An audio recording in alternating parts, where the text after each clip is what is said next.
देखिए यहाँ पे आपको है विम कड फिशेस ये आपको एंसेंट हिस्ट्री का आपको ये पार्ट 14 होगा। पार्ट 14 के अंतर्गत यहाँ पे हम आपको अध्याय 9 मौर्य उत्तर काल का ये पार्ट 14 होगा। पार्ट 14 जो एंशिएंट हिस्ट्री एस्केपिक आपको पार्ट 14 के अंतर्गत यहाँ पर हम मौर्य उत्तर काल को फिर से पढ़ना शुरू करेंगे। इसमें हम विम कट फिशेस को देखते हैं। विम कट फिशेस जो उसको यहाँ पर देखिए। देखिए विम कट फिशेस यहाँ पर देखिए कुजुर कट फिशेस की मृत्यु के बाद विम कट फिशेस गद्दी पर बैठा। यहाँ पर आपको जो कहा उसको देखिए कुजुर कट फिशेस की मृत्यु के बाद आपको विम कट फिशेस गद्दी पर बैठा। चीनी ग्रंथ हाउ हान सू से पता चलता है कि उसने तिएन चू की विजय की था वहीं अपने एक सेनापति को शासन करने के लिए नियुक्त किया। तिएन चू का समीकरण सिंधु द्वारा सिंचित पंजाब क्षेत्र से किया जाता है। तिएनचू का समीकरण सिंधु द्वारा सिंचित पंजाब क्षेत्र से किया तो इस प्रकार इसने तक्षशिला और पंजाब का अधिकार कर लिया। इस प्रकार इसने तक्षशिला और पंजाब पर अधिकार कर लिया। यह भारत में कुषाण शक्ति का वास्तविक संस्थापक माना जाता है। उसमें सोने तथा तांबे के सिक्के चलवाए। देखिए यहाँ पर क्या यह भारत में कुषाण शक्ति का वास्तविक संस्थापक माना जाता है। उसने सोने तथा तांबे के सिक्के चलवाए। उसके सिक्कों पर एक और यूनानी लिपि है और दूसरी ओर खरष्टी। उसके सिक्कों पर शिव की आकृति नंदी बैल और त्रिशूल आदि अंकित है जो उसके शैव धर्म में आस्था को घोषित करते हैं। करते हैं। अब ये कनिष्क की बात यहाँ पर करते हैं। कनिष्क का शासनकाल आपको 78 ईस्वी से लेकर 105 ईस्वी तक। कनिष्क का जो शासनकाल है वो आपको 78 ईस्वी से लेकर 105 ईस्वी तक आपको रहा। अब देखिए कनिष्क की राजधानी आपको पुरुषपुर या पेशावर या मथुरा था। कनिष्क की राजधानी आपको पुरुषपुर या पेशावर या मथुरा आपको रहा। देखिए कनिष्क के राज्यारोहण की तिथि आपको 78 ईस्वी में भारत में शक संवत का सूचक है। देखिए यहाँ पे जो कहा गया कनिष्क के राजरोहण की तिथि आपको 78 ईस्वी में भारत में शक संवत का सूचक है। चीन से युद्ध। देखिए कनिष्क का चीन के शासक। देखिए यहाँ पर चीन से युद्ध में देखिए कनिष्क का चीन के शासक पांचालों से युद्ध हुआ जिसमें पहले कनिष्क की पराजय हुई परंतु बाद में वो विजयी हुआ। अब देखिए चतुर्थ बौद्ध संगति। देखिए कनिष्क के समय आपको कश्मीर के कुंडल वन में चतुर्थ बौद्ध संगति का आयोजन हुआ। यही बौद्ध धर्म आपको हीनयान और महायान में देखिए आप मतलब यही चतुर्थ बौद्ध संगति में ही बौद्ध धर्म हीनयान और महायान में विभाजित हो गया। अब ये कला शैली की बात करते हैं। कनिष्क के समय में भारत में दो नवीन कला शैलियों का जन्म हुआ जिसे गांधार एवं मथुरा कला शैली कहा जाता है। गांधार कला शैली देखिए इसमें देखिए कला से देखिए कनिष्क के समय आपको भारत में दो नवीन कला शैलियों का जन्म हुआ जिसे गांधार एवं मथुरा कला शैली कहा जाता है। देखिए गांधार कला शैली देखिए इसे इंडो ग्रीक शैली या ग्रीक बुद्धिस्ट शैली भी कहा जाता है। गांधार कला से देखिए क्या इसे इंडो ग्रीक शैली या ग्रीक बुद्धिस्ट शैली भी कहा है। इसका केंद्र बिंदु आपको गांधार अतः इसे गांधार शैली भी कहा जाता है। इसमें बुद्ध एवं बोधिसत्वों की मूर्तियां काले स्लेटी पाषाण से बनाई गई है। यह यूनानी देवता अपोलो की नकल प्रतीत होती है। इसमें भौतिकता का पुष्ट स्पष्ट दिखाई पड़ता है। मथुरा कला शैली की हम बात करते हैं। देखिए मथुरा कला शैली इस कला शैली का जन्म आपको कनिष्क के समय मथुरा में हुआ। इस शैली में आपको लाल बलुआ पत्थर का प्रयोग हुआ। इसमें बौद्ध हिंदू एवं जैन धर्मों से संबंधित मूर्तियों का निर्माण किया गया है। बुद्ध की प्रथम मूर्ति के निर्माण का श्रेय आपको पहली शताब्दी ईस्वी में इसी कला शैली को दिया जाता है। कनिष्क अपनी राजधानी पुरुषपुर में 400 फीट ऊंचा 13 मंजिलों का एक टावर बनवाया था। इसके ऊपर एक लोह छत्र स्थापित किया गया तथा उसी के पास में एक विशाल संघाराम निर्मित किया गया। यह देख संघाराम है। उसी के ऊपर देख उसी के पास में एक विशाल संघाराम निर्मित किया गया। यह संघाराम कनिष्क के चैत्य के नाम से प्रसिद्ध है। यह संघाराम कनिष्क के चैत्य के नाम से प्रसिद्ध है। इसका निर्माण यवन वास्तुकार अंगिलस द्वारा किया गया। अब देखिए नगर निर्माण की बात है। कनिष्क ने कश्मीर में कनिष्क ने कश्मीर आपको कनिष्कपुर तथा तक्षशिला के सिरकप में एक नए नगर की स्थापना की। कनिष्क ने कश्मीर आपको कनिष्कपुर तक्षशिला के सिरकप में एक नए नगर की स्थापना की। सिल्क मार्ग पर अधिकार की बात करते हैं। सिल्क मार्ग पर अधिकार कनिष्क ने चीन से रोम को जाने वाले सिल्क मार्ग की तीन मुख्य शाखाओं पर कनिष्क ने चीन से रोम को जाने वाले सिल्क मार्ग की तीन मुख्य शाखाओं पर अपना नियंत्रण स्थापित कर लिया। ये मार्ग थे पहला देखिए कैस्पियन सागर से होकर जाने वाला मार्ग। दूसरा देखिए मर्व से फरात नदी होते हुए रूम सागर पर बने बंदरगाह तक जाने वाले मार्ग। और तीसरा देखिए भारत से लाल सागर तक जाने वाले मार्ग। देखिए सिक्के की बात है। कुषाणों ने ही सर्वाधिक शुद्ध स्वर्ण सिक्के 124 ग्रैन के जारी किए।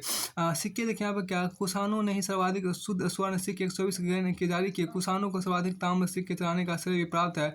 विद्वानों को आश्रय देखिए यहाँ पर क्या कनिष्क की राजसभा अनेक विद्वानों से सुशोभित थी।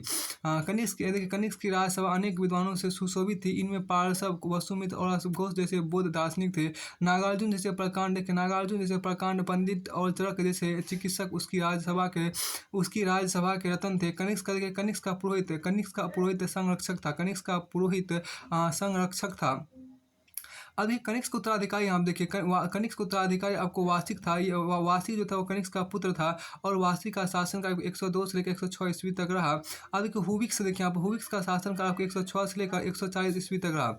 हुविक्स का शासनकाल आपको 106 से लेकर 140 ईस्वी तक रहा। ये देखिए हुविक्स ने इसने कश्मीर में हुस्कपुर नामक नगर की स्थापना करवाई। हुविक्स ने क्या किया कश्मीर आपको हुस्कपुर नामक नगर की स्थापना कराई। यह शिव और विष्णु का देखिए यह शिव और विष्णु को उपासक था। इसके चतुर्भुजी विष्णु के सिक्के प्राप्त होते हैं। यह शिव और विष्णु को उपासक था। जो हुविक्स था वो शिव और विष्णु को उपासक था। इसके चतुर्भुजी विष्णु के सिक्के प्राप्त होते हैं। वासुदेव की बात यहाँ पर है। देखिए यह विष्णु एवं शिव का वासुदेव भी विष्णु एवं शिव का उपासक था। वासुदेव क्या था विष्णु एवं शिव का उपासक था। इसके समय आपको उत्तर पश्चिम का बहुत बड़ा भाग कुषाणों के हाथ से निकल गया। उसके उत्तराधिकारी कमजोर थे। ईरान में ससानियन वंश देखिए ईरान में आपको ससानियन वंश के तथा पूर्व में आपको नागभारसी वंश के उदय ने कुषाणों के पतन में योगदान किया। कुषाणों ने केवल स्वर्ण एवं तांबे के सिक्के जारी किए। उन्होंने चांदी के सिक्के नहीं चलाए। अब कि मौर्य उत्तरकालीन भारतीय राजवंश देखिए में देखिए पर आपको शुंग वंश देखिए मौर्य साम्राज्य के पतन यहाँ देखिए मौर्य साम्राज्य के पतन के बाद इसके मध्य भाग की सत्ता शुंग वंश के हाथों में आ गई। और शुंग वंश देखिए शुंग उज्जैन प्रदेश के उज्जैन प्रदेश के निवासी थे। अर्थात मध्य प्रदेश हो गया उज्जैन मध्य प्रदेश में है। शुंग उज्जैन प्रदेश के निवासी था। इनके पूर्वज मौर्यों की सेवा में थे। पुष्मित शुंग जो इस वंश का संस्थापक था अंतिम मौर्य सम्राट वीररथ का सेनापति था। अभी क्या आपको पुष्मित शुंग देखिए पुष्मित शुंग का आपको शासनकाल रहा 185 से लेकर 149 ईस्वी पूर्व तक रहा। अब कि इसकी राजधानी जो था पाटलिपुत्र था। पुष्मित शुंग की जो राजधानी थी वो आपको पाटलिपुत्र थी। देखिए पुष्मित शुंग के विषय में जानकारी देखिए इसकी अयोध्या अभिलेख से प्राप्त होती है। पुष्मित शुंग के विषय में जो जानकारी है इसके अयोध्या अभिलेख से प्राप्त होती है जो इसके राजपाल धनदेव से संबंधित है। इस अभिलेख से पता चलता है कि पुष्मित शुंग ने इस अभिलेख से पता चलता है कि पुष्मित शुंग ने 2 अश्वमेध यज्ञ करवाए। इसे कराने का श्रेय आपको पंतजलि को है। पुष्मित के समय में यवनों ने चित्तौड़ के निकट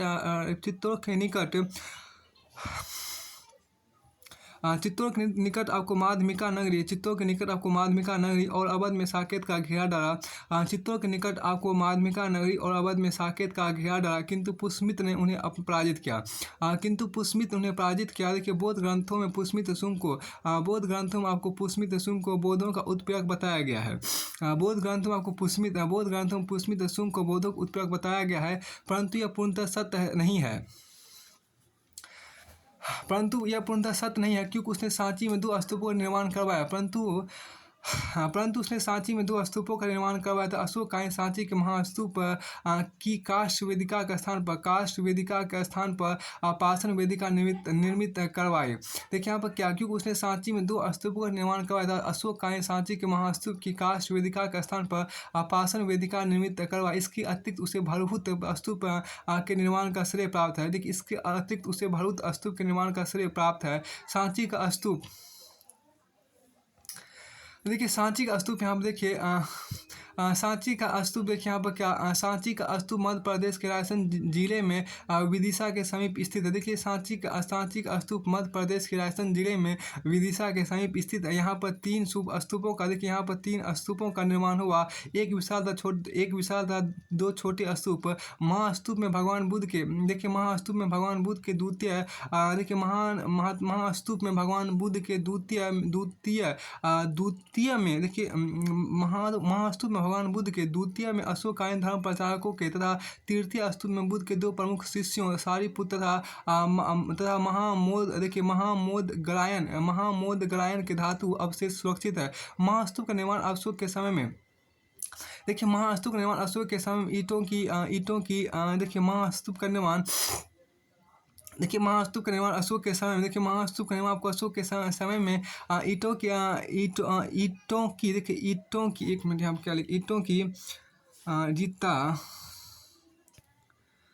ईंटों की सहायता, देखिए ईंटों की सहायता से हुआ था। ईंटों की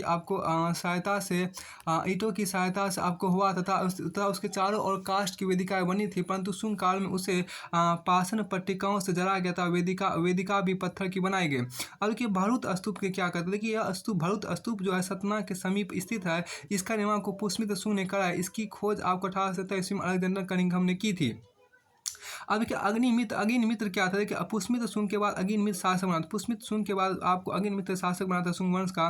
देखिए वसुमित्र क्या था, वो कालिदास के मालविका मित्र नाटक से पता चलता है कि अग्निमित्र के समय में यवन देखिए आपको यमन आक्रमण हुआ। देखिए यमन आक्रमण हुआ। वसुमित्र ने, देखिए क्या यवन आक्रमण हुआ, वसुमित्र ने उन्हें सिंधु नदी के तट पर पराजित किया। देखिए वसुमित्र यहाँ पर देखिए क्या, वसुमित्र की हम बात करते हैं। कालिदास के माल विकास मित्र नाटक से पता चलता है कि अग्निमित्र के समय में यवन आक्रमण हुआ। वसुमित्र ने उन्हें सिंधु नदी के तट पर पराजित किया। देखिए ब्रजमित्र की बात यहाँ पर की, ब्रजमित्र की बात, यह वसुमित्र के, देखिए यह वसुमित्र के बाद शासक हुआ। ब्रजमित्र के बाद यहाँ पर क्या है, यह वसुमित्र के बाद शासक हुआ। अब यहाँ देखिए क्या, वसुमित्र के बाद आपको शासक हुआ। अब आगे देखिए यहाँ पर कहा गया भागभरत, देखिए यहाँ पर क्या, भागभरत, यहाँ देखिए भागभरत की बात आपको की गई है। भागभरत की बात देखिए यहाँ पर क्या, भागभरत की बात आपको यहाँ पर देखिए, देखिए भागभरत के विदिशा स्थित दरबार में हिंद यवन शासक एंटियालकिड्स ने हेलियोडोरस, देखिए हेलियोडोरस नामक राजदूत भेजा था। तो भागभरत के विदिशा स्थित दरबार में हिंद यवन शासक एंटियालकिड्स ने हेलियोडोरस नामक राजदूत भेजा था। अब देखिए देवभूति क्या, देखिए यह शुंग वंश का अंतिम शासक था। इसके मंत्री वासुदेव ने इसकी हत्या कर एक नए वंश कण्व वंश की स्थापना की। अभी कण्व वंश, देखिए कण्व वंश का आपको शासन काल 75 ईस्वी से लेकर 30 ईस्वी पूर्व तक आपको रहा। देखिए अंतिम शुंग शासक, देखिए आपको अंतिम शुंग शासक देवभूति की हत्या उसके सचिव वसुदेव ने करके 75 ईस्वी पूर्व में आपको कण्व वंश की नींव रखी। यह भी ब्राह्मण वंश था। इसमें देखिए इसमें केवल 4 शासक ही हुए, वसुदेव, भूमिमित्र, नारायण एवं सुदर्शन, देखिए सुशर्मन है, सुशर्मन आपको है। अंतिम शासक आपको सुशर्मन की हत्या आपको 30 ईस्वी पूर्व में सिमुक ने कर दी और एक नवीन ब्राह्मण वंश आंध्र सातवाहन की नींव डाली। अब अंतिम शासक आपको सुशमन की हत्या 30 ईस्वी पूर्व में सिमुक ने कर दी और एक नवीन ब्राह्मण वंश आंध्र सातवाहन की नींव डाली। अब देखिए आंध्र सातवाहन वंश जो आपको 30 ईस्वी पूर्व से 250 ईस्वी तक आपको है। आंध्र सातवाहन वंश जो आपको है वो 30 ईस्वी पूर्व से, देखिए यहाँ पे जो आंध्र सातवाहन वंश जो आपको 30 ईस्वी पूर्व से लेकर 250 ईस्वी तक आपको रहा। देखिए इसकी राजधानी को प्रतिष्ठापन जो रहा वो महाराष्ट्र में रहा। तो आंध्र सातवाहन वंश की राजधानी को महाराष्ट्र में रहा और इसके संस्थापक आपको सिमुग थे। देखिए पुराणों में इस वंश को आंध्र कहा गया, परंतु अभिलेखों में इसे सातवाहन कहा गया है, इसलिए इस वंश का नाम आंध्र सातवाहन वंश पड़ा। इनका क्षेत्र आपको महाराष्ट्र और आंध्र दोनों था। देखिए सातकर्णी प्रथम देखिए इसने 2 अश्वमेध यज्ञ एवं राजसूय यज्ञ किया। इसने 2 अश्वमेध यज्ञ एवं राजसूय यज्ञ किया। इसने 2 अश्वमेध यज्ञ एवं राजसूय यज्ञ किया। इसकी रानी नागनिका, देखिए इसकी रानी नागनिका के नानाघट अभिलेख से पता चलता है कि इसने पहली शताब्दी ईस्वी पूर्व में ब्राह्मणों एवं बौद्धों को भूमि अनुदान में दी। भूमिदान का यह पहला अभिलेखीय साक्ष्य है। देखिए यहाँ पर सातकर्णी प्रथम की बात करते हैं तो सातकर्णी प्रथम इसने 2 अश्वमेध यज्ञ एवं राजसूय यज्ञ किया। देखिए इसमें 2 अश्वमेध यज्ञ एवं राजसूय यज्ञ किया। इसकी रानी आपको नागनिका के नानाघाट अभिलेख से पता चलता है। देखिए सातकर्णी प्रथम इसने 2 अश्वमेध यज्ञ एवं राजसूय यज्ञ किया। इसकी रानी नागनिका के नानाघाट अभिलेख से पता चलता है कि इसने पहली शताब्दी ईस्वी पूर्व में ब्राह्मणों एवं बौद्धों को भूमि अनुदान में दी। भूमिदान का पहला अभिलेखीय साक्ष्य है। अब देखिए यहाँ पर जो कहा गया, देखिए यहाँ पर क्या कि हाल देखिए इस शासक ने मतलब हाल नामक शासक ने प्राकृत भाषा को गाथा सप्तशती नामक पुस्तक की रचना की। इसमें देखिए इसमें उसकी प्रेम गाथाओं का वर्णन है। इस काल में आपको गुणाढ़ ने वृत्त कथा कोश नामक ग्रंथ की रचना की। इसी के समय आपको संस्कृत व्याकरण के लेखक आपको सर्ववर्मन ने कातंत नामक पुस्तक की संस्कृत में लिखी। गौतमीपुत्र सातकर्णी हम देखिए 106 से 130 ईस्वी तक। गौतमीपुत्र आपको 106 से 130 ईस्वी तक। देखिए यहाँ पर क्या, यह सातवाहन वंश का महानतम शासक था। गौतमीपुत्र सातकर्णी जो था वह सातवाहन वंश का महानतम शासक था। इसके समय में इसकी माता बलश्री का नासिक अभिलेख प्राप्त हुआ। तो देखिए यहाँ पर क्या, अब देखिए यहाँ पर क्या देखिए गौतमीपुत्र सातकर्णी आपको था। गौतमीपुत्र सातकर्णी 106 से 130 ईस्वी आपको रहा। तो यहाँ देखिए यह सातवाहन वंश का महानतम शासक था। गौतमीपुत्र सातकर्णी जो था वो सातवाहन वंश का महानतम शासक। इसके समय इसकी माता बलश्री का नासिक अभिलेख प्राप्त हुआ। नासिक अभिलेख में इसे एकमात्र ब्राह्मण एवं अद्वितीय ब्राह्मण का। इसमें शक शासक नाहपान को हराकर इसने मतलब आपको गौतमीपुत्र सातकर्णी ने आपको शक शासक नाहपान को हराकर मार डाला। अब देखिए वशिष्ठिपुत्र पुल्लुमामी यहाँ पर देखिए जिसका शासनकाल 130 से लेकर 124 ईस्वी तक रहा। अब इसे शक शासन रुद्रदामन ने 2 बार पराजित करने के बाद भी छोड़ दिया, क्योंकि इसके भाई शिवश्री सातकर्णी से रुद्रदामन की पुत्री का विवाह हुआ था। अब देखिए वशिष्ठिपुत्र पुल्लुमामी इसका शासन 130 से 124 ईस्वी तक रहा। इसे शक शासक रुद्रदामन ने 2 बार पराजित करने के बाद भी छोड़ दिया। क्योंकि इसके भाई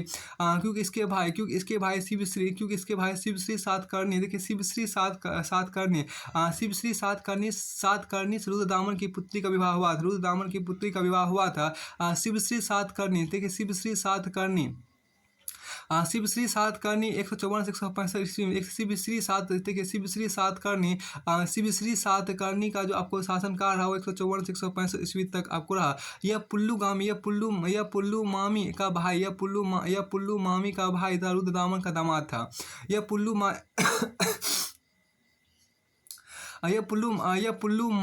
पुल्लुमावी का भाई था, रुद्रदामन का दामाद था। अब यहाँ देखिए क्या, इसके बाद देखिए यहाँ पर क्या, अब आगे यहाँ पर कहा गया क्या, इसके बाद आपको एक और है जिसका नाम आपको यहाँ पर है इसका नाम आपको जय यज्ञ श्री सातकर्णी, यहाँ पे यज्ञ श्री सातकर्णी है। यज्ञ श्री सातकर्णी का आपको शासनकाल 165 से लेकर 194 ईस्वी तक रहा। एक साथ देखिए यज्ञ श्री सातकर्णी आपको है। यज्ञ श्री सातकर्णी 165 से 194 ईस्वी तक रहा। यज्ञ श्री सातकर्णी के सिक्कों पर जलयान का चित्र अंकित है, जो जल यात्रा और समुद्री व्यापार के प्रति इसके प्रेम का परिचय है। देखिए सातवाहन संस्कृति के मुख्य केंद्र प्रतिष्ठान गोवर्धन, आधुनिक नासिक एवं वैजयंती उत्तरी कनारा थे, किंतु तीसरी शताब्दी में उनकी शक्ति क्रमशः क्षीण होने लगी और स्थानीय शासक स्वतंत्र सत्ता स्थापित करने लगे। आभीरों ने उनसे महाराष्ट्र छीन लिया। उत्तरी कनारा जीरा और मैसूर के भाग में कुंतल और चुंटू एवं उसके बाद कदम शक्तिशाली हो गए। कदम शक्तिशाली हो गए। आंध्र प्रदेश इक्ष्वाकुओं ने अपनी सत्ता स्थापित कर ली। दक्षिण पूर्वी क्षेत्रों में पल्लवों ने स्वतंत्र राज्य स्थापित करे और विदर्भ में वाकाटकों ने अपनी सत्ता स्थापित कर ली। अब देखिए यहाँ पर क्या आभीर वंश की बात करते हैं। आभीर वंश यहाँ पर देखिए इस वंश का संस्थापक ईश्वर सेन था। इस वंश का संस्थापक ईश्वर सेन था। इसने 248-49 ईस्वी के लगभग कलचुरी चेदी संवत की स्थापना की। इसका प्रमुख केंद्र नासिक था। आभीरों का शासन 4वीं सदी ईस्वी तक चलता रहा। अब देखिए इक्ष्वाकु वंश आपको यहाँ देखिए इक्ष्वाकु वंश की बात है। इस वंश के लोग कृष्णा गुट्टुल क्षेत्र में शासन करते थे। इस वंश के लोग कृष्णा गुट्टुल क्षेत्र में आपको शासन करते थे। पुराणों में इन्हें श्री पर्वतीय तथा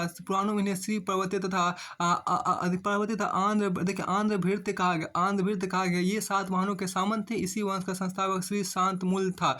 उसने अश्वमेध यज्ञ किया। वीर पुरुष दत्त इसका उत्तराधिकारी हुआ। इसका उत्तराधिकारी हुआ। इसने आपको नागार्जुनी कोंडा के प्रसिद्ध स्तूप का निर्माण करवाया। अमरावती था नामाजुनी कोंडा से उसके लेख में बौद्ध संस्थाओं को दिए जाने वाले दान का विवरण है। देखो यहाँ पर क्या शांतमूल द्वितीय इसके बाद शासक हुआ। इस वंश के इस वंश के राजाओं ने 3वीं शताब्दी के अंत तक शासन किया। तत्पश्चात उनका राज कांची के पल्लवों के अधिकार में चला गया। इक्ष्वाकु लोग बौद्ध मत के पोषक थे। देखिए यहाँ पर क्या चुट्टू सातकर्णी वंश की बात यहाँ पर की गई है। महाराष्ट्र कुंतल प्रदेश के ऊपर तीसरी सदी ईस्वी में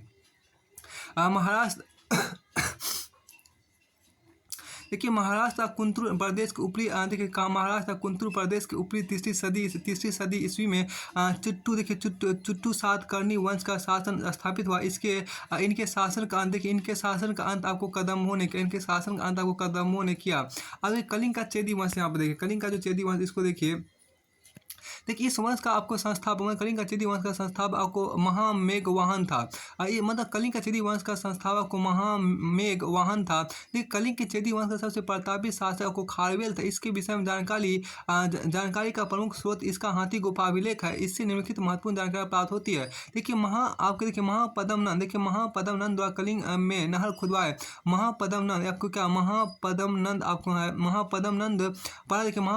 द्वारा कलिंग में नहर खुदवाए जाने का उल्लेख अर्थात यह नहरों की जानकारी देने वाला प्रथम अभिलेखीय साक्ष्य है।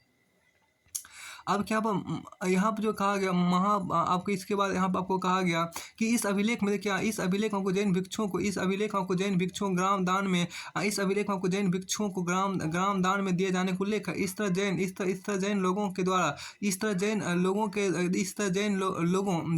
के ग्राम दान में दिए जाने का प्रथम उल्लेख इसी अभिलेख में प्राप्त होता है।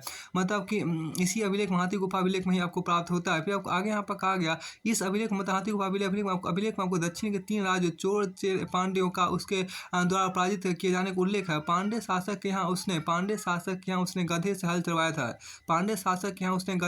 अब देखिए वाकाटक वंश की बात यहाँ पर कर लेते हैं। देखिए वाकाटक वंश भी, यह भी वाकाटक वंश भी आपको ब्राह्मण वंश था। वाकाटकों ने कुल 200 वर्षों तक शासन किया। इस वंश का संस्थापक आपको विंध्य शक्ति था और विंध्य शक्ति का शासनकाल 255 से लेकर 275 ईस्वी तक था। अब की वाकाटक की राजधानी आपको नंदीवर्धन था। वाकाटक की राजधानी नंदीवर्धन अर्थात नागपुर में था। नागपुर में थी। अब के प्रवरसेन प्रथम, देखिए प्रवरसेन प्रथम इसके कुल 4 अश्वमेध किए। प्रवरसेन प्रथम ने कुल 4 अश्वमेध यज्ञ किए। प्रवरसेन प्रथम ने कुल 4 अश्वमेध यज्ञ किए। प्रवरसेन प्रथम ने कुल 4 अश्वमेध यज्ञ किए। अब के 275 जो प्रवरसेन प्रथम क्या 275 से 305 ईस्वी तक, देखिए 275 से 305 ईस्वी तक आपको प्रवरसेन प्रथम ने कुल 4 अश्वमेध यज्ञ किए। आपको देखिए यहाँ क्या प्रवरसेन प्रथम ने 275 से, देखिए प्रवरसेन प्रथम का शासनकाल जो रहा 275 से लेकर 335 ईस्वी तक रहा। 275 से 335 ईस्वी तक आपको 275 से 335 ईस्वी तक आपको ये रहा। रुद्रसेन द्वितीय, देखिए रुद्रसेन द्वितीय का जो शासनकाल रहा 385 से 390 ईस्वी तक रहा। रुद्रसेन द्वितीय का शासनकाल 385 से 390 ईस्वी तक रहा। देखिए रुद्रसेन द्वितीय का जो शासनकाल 385 से 390 ईस्वी तक रहा। इसने सेतु बंध नामक पुस्तक की प्राकृत भाषा में रचना की।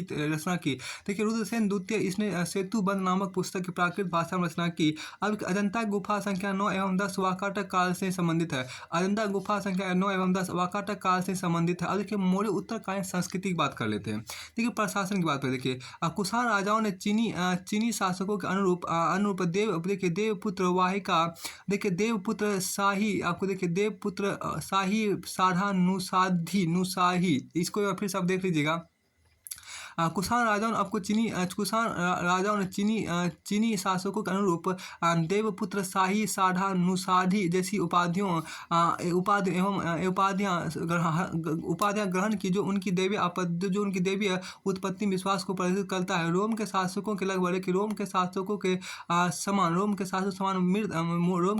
के समान मृत राजाओं की मूर्तियां स्थापित करने के लिए मंदिर बनवाने की प्रथा देवकुल भी प्रारंभ हुई। फिर के सातवाहन शासकों ने ब्राह्मणों एवं बौद्ध भिक्षुओं को पहली शताब्दी ईस्वी पूर्व में कर मुक्त भूमि प्रदान करने की प्रथा प्रारंभ की। देखिए सातवाहन के समय आपको नाना घाट अभिलेख भूमिदान का प्रथम अभिलेखीय प्रमाण है। सातवाहनों के समय का नाना घाट अभिलेख भूमिदान की प्रथम अभिलेखीय प्रमाण है। फिर देखिए आपको शकों शासकों आपको संयुक्त शासन का चरण प्रारंभ किया, जिसमें युवराज, देखिए आप क्या, जिसमें युवराज सत्ता के उपभोग में राजा का बराबर सहभागी होता था। शक और कुषाण लोग पार्थियनों के शक और कुषाण लोग पार्थियनों के माध्यम से हकामनी राजवंश की क्षत्रपी प्रणाली भी इस देश में ले आए। कुषाणों ने प्रांतों में द्वैध शासन प्रणाली का प्रचलन किया। देखिए यूनानियों ने सेनानी शासन मिलिट्री गवर्नरशिप की परिपाटी चलाई। यूनानियों ने आपको सेनानी शासन मिलिट्री गवर्नरशिप की परिपाटी चलाई। देखिए मृदभान भवन निर्माण एवं तकनीकी परिवर्तन की बात करते हैं। मृदभान भवन निर्माण एवं तकनीकी परिवर्तन की बात यहाँ पर करते हैं। शक कुषाण काल में भवन निर्माण में उल्लेखनीय प्रगति हुई। इन्हें पक्की ईंटों का प्रयोग फर्श बनाने में, टाइल्स कपड़ों का प्रयोग फर्श और छत दोनों बनाने में किया गया। कुषाणों ने लाल रंग की मृदभांडों का प्रयोग अधिक मात्रा में किया। उन्होंने फुहारों और टोटियों वाले पात्रों की भी शुरुआत की। देखिए शकों और कुषाणों ने पगड़ी ट्यूनिक कुर्ती पैजामा और भारी लंबे कोट चलाए।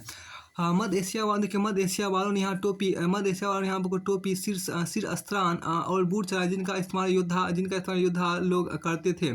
शक और कुषाण बड़े पैमाने पर उत्तम अश्वारोही सेना और अश्वारोहण की परंपरा चलाई। उन्होंने लगाम और जिन का प्रयोग परिचित किया, जो ईसा की दूसरी और तीसरी सदियों की बौद्ध मूर्तियों में दिखाई देते हैं। अब देखिए सामाजिक दशा कैसी थी। मौर्योत्तर काल में आपको परंपरागत चारों वर्ण ब्राह्मण, क्षत्रिय, वैश्य और शूद्र परिचित थे, किंतु शिल्प और वाणिज्य में उनकी उन्नति का फायदा शूद्रों को मिला, क्योंकि अधिकतर कारीगर शूद्र वर्ग से ही आते थे। अतः उनके धन एवं प्रतिष्ठा में पहले की अपेक्षा वृद्धि। इस प्रकार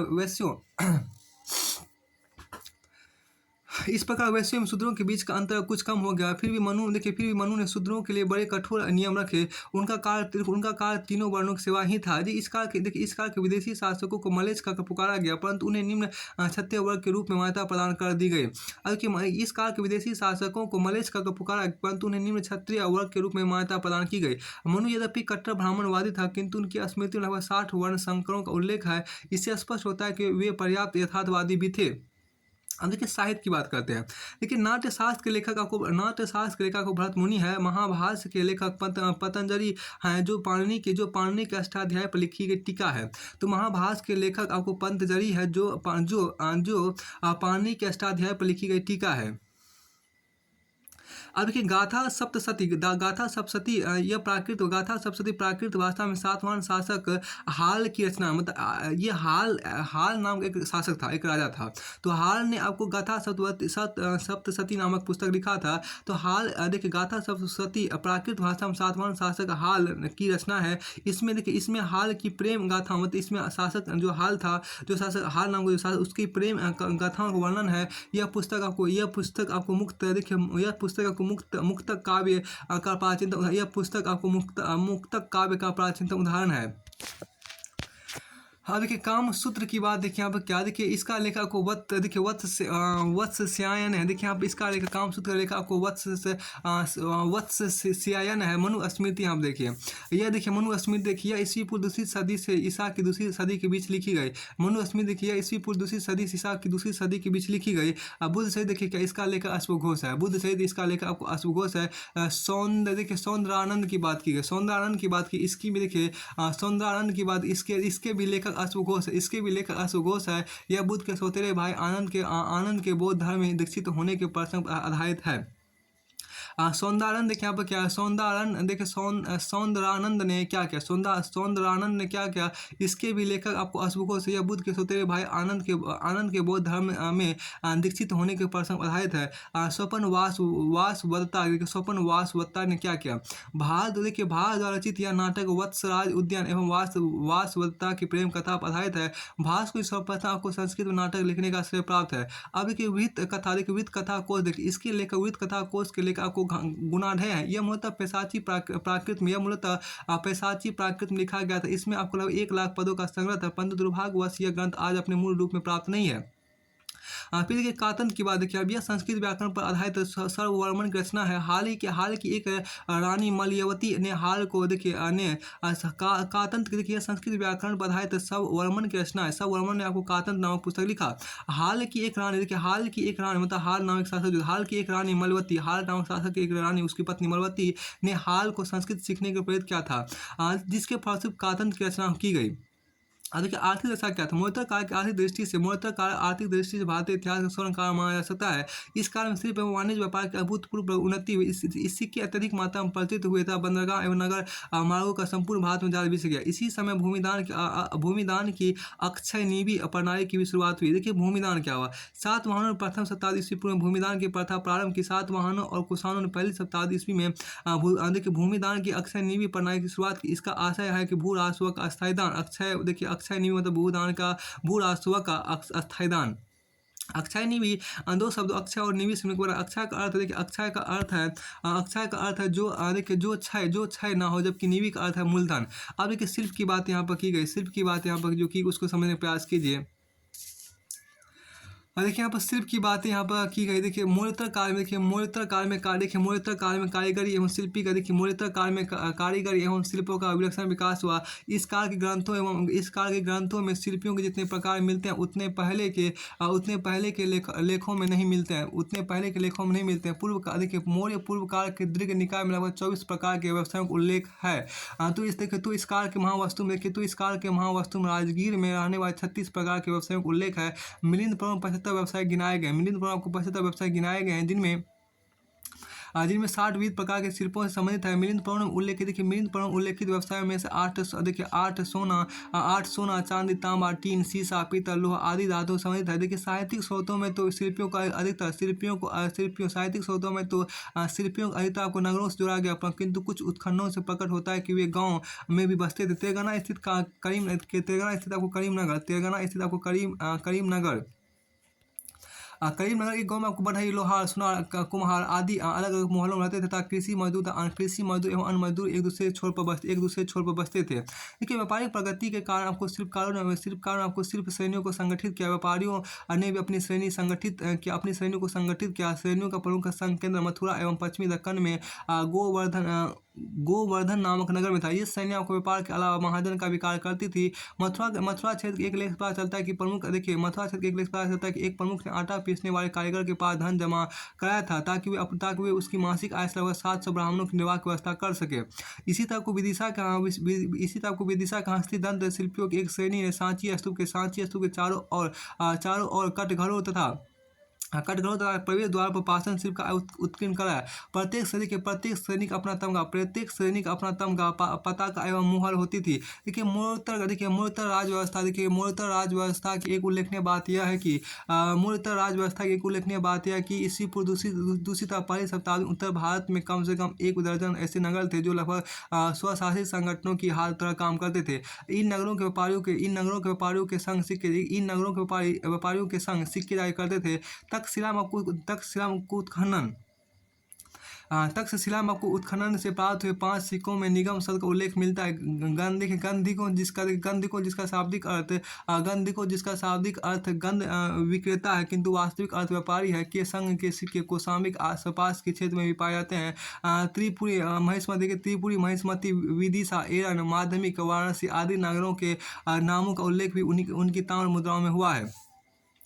प्रमुख उद्योग देखिए यहाँ पर क्या, वस्त्र उद्योग देखिए मोहितर काल का प्रमुख उद्योग वस्त्र उद्योग था। पंतजरी मथुरा के साटक और चित्तौड़ के माध्यमिका वस्त्र के बारे में वर्णन करता है। उदयपुर एवं अरिकमेडु से ईंटों के बने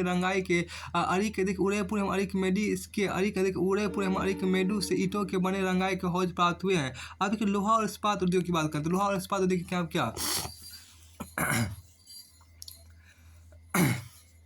लोहा और इस्पात देखिए क्या, मूलतः काल में लोहा और इस्पात उद्योग प्रसिद्ध था। लोहा और इस्पात की तकनीक में भारी वृद्धि हुई। आंध्र का करीमनगर और नालगोंडा जिले जो तेलंगाना क्षेत्र में आते हैं लोहा और इस्पात के सबसे प्रसिद्ध केंद्र थे। यहाँ से लोहे के औजार, तराजू की डंडी, मूठ वाले फावले, कुल्हाड़ियाँ, हंसिया, फाल, उस्तरा और कलचू आदि लोहे की वस्तुएं मिली है। देखिए भारतीय लोहे और इस्पात का निर्यात पार्थियाई और अबिसिनियाई बंदरगाहों को होता था। अब के शीशा उद्योग देखिए, भारत ने शीशा ढालने की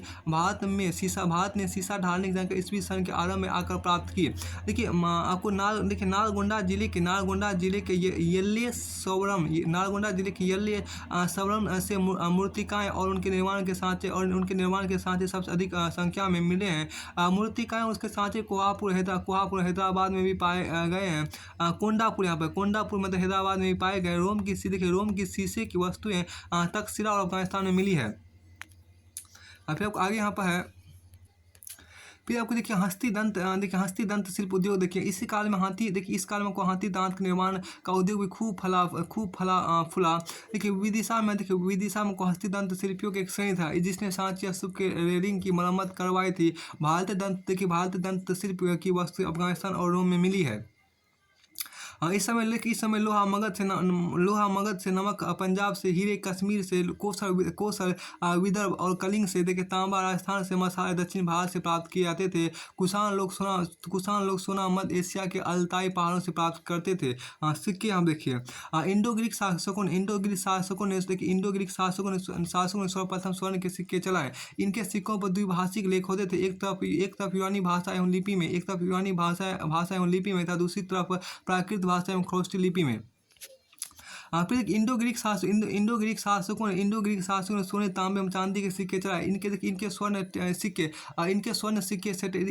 सिक्के सटेटर कहे जाते थे जो वजन में 133 ग्रेन के होते थे। इनके चांदी के सिक्कों में द्रम 82.2 ग्रेन का, हेमिंग द्रम 33.6 ग्रेन तथा ओबाल का 11.6 ग्रेन का होता था। देखिए कुषाण शासकों के स्वर्ण सिक्के रोमन मानक के बराबर होते थे। कुषाण ने ही सर्वप्रथम शुद्ध स्वर्ण के सिक्के सिक्के चलाए जो 124 ग्रैंड के थे। हुबिक्स के सिक्कों पर भारतीय देवी देवता पहले के कुषाण शासकों से अधिक मिलते हैं। इनमें बुध, शिव, कार्तिकेय, विष्णु, शंकरसन, उमा आदि शामिल है। देखिए कुषाणों ने इस पर अधिक तांबे के सिक्के जारी जारी किए थे और सबसे पहले शुद्ध सोने के सिक्के जारी किए थे। अब देखिए सातवाहन शासकों ने सर्वप्रथम को शीशे के सिक्के जारी किए थे। इसके अतिरिक्त सातवाहन ने सर्वप्रथम को शीशे के सिक्के जारी किए। इसके अतिरिक्त उन्होंने चांदी, तांबा, प्लेटिन आदि के सिक्के भी चलाए। इनके सिक्कों पर मछली, जहाज और शंख के चित्र मिलते हैं। देखिए संक्षेप में इस कला के प्रमुख सिक्के निम्नलिखित थे। सोने के सिक्के निक्स स्वर्ण पल के स्वर्ण पल, चांदी के सिक्के शतमान और तांबे के सिक्के काकनी था। कारसापन, तांबे के सिक्के काकनी था। देखिए कारसापन की बात यहाँ पर की गई। यह सोना चांदी तांबा रागा शीशा आदि सभी धातु का होता था। देखिए कारसापन आपको देखिए यह सोना चांदी तांबा रागा शीशा आदि सभी वह धातुओं का होता था। व्यापार की बात यहाँ पर देखिए क्या गया। देखिए व्यापार की बात आपको यहाँ पर है। मोड़तरकालीन व्यापार की सबसे प्रमुख विशेषता भारत का रोम के साथ फलता फूलता विदेशी व्यापार था। यह व्यापार रोम के शासकों ऑगस्टस, ट्राइबेरियस एवं नीरो के समय था। सबसे अधिक व्यापार आपको ऑगस्ट के काल में हुआ। उसके स्वर्ण सिक्के सबसे अधिक संख्या में प्राप्त हुए हैं। यह व्यापार भारत के पक्ष में था। इससे भारत को सालाना 55 करोड़ सेटर्स की आय होती थी। प्लिनी ने अपनी पुस्तक नेचुरल हिस्टोरिका में रोम में सारा सोना भारत पहुंचने पर दुख व्यक्त किया। इस व्यापार में सहायता पहुंचाने वाले कुछ प्रमुख तत्व निम्नलिखित थे। पहला, मानसून खोज की 27 ईस्वी पूर्व में हिपालस नामक ग्रीक नाविक द्वारा आपको मानसून खोज की गई। दूसरा देखिए प्लिनी की नेचुरल हिस्टोरिका 77 ईस्वी में आपको लैटिन भाषा में लिखा गया। अब यहाँ पर क्या पेरिप्लस ऑफ द एथेंस सी आपको 80 से 115 ईस्वी में अज्ञात ग्रीक नाविक द्वारा यूनानी भाषा में लिखित ग्रंथ है। जियोग्राफी आपको टॉलमी 150 ईस्वी में ग्रीक भाषा में लिखित है। इन ग्रंथों से विभिन्न देशों की भौगोलिक परिस्थितियों को समझने में सहायता मिली।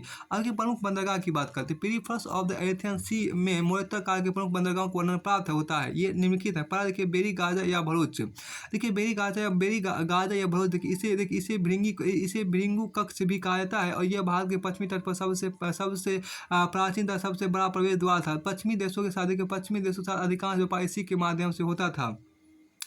यहाँ की आयातित वस्तु में इटली को इटली, यूनान और अरब की मुद्रा प्रमुख थी। इसके अतिरिक्त को तांबा, टीन, जस्ता, मूंगा, पुखराज, मीटी, तिब्तिया यहाँ पे क्या तिब्तिया, घास, कांच, लाल हड़ताल, सुरमा, विभिन्न प्रकार के मरहम एवं सोने एवं चांदी की मुद्राएं, विभिन्न प्रकार के मरहम, सोने एवं चांदी की मुद्राएं भी प्रमुख आयातित वस्तुएं थी। प्रमुख आयातित वस्तुएं देखिए यहाँ से निवासित वस्तुएं मसाले, जटा, मासी, देखिए माला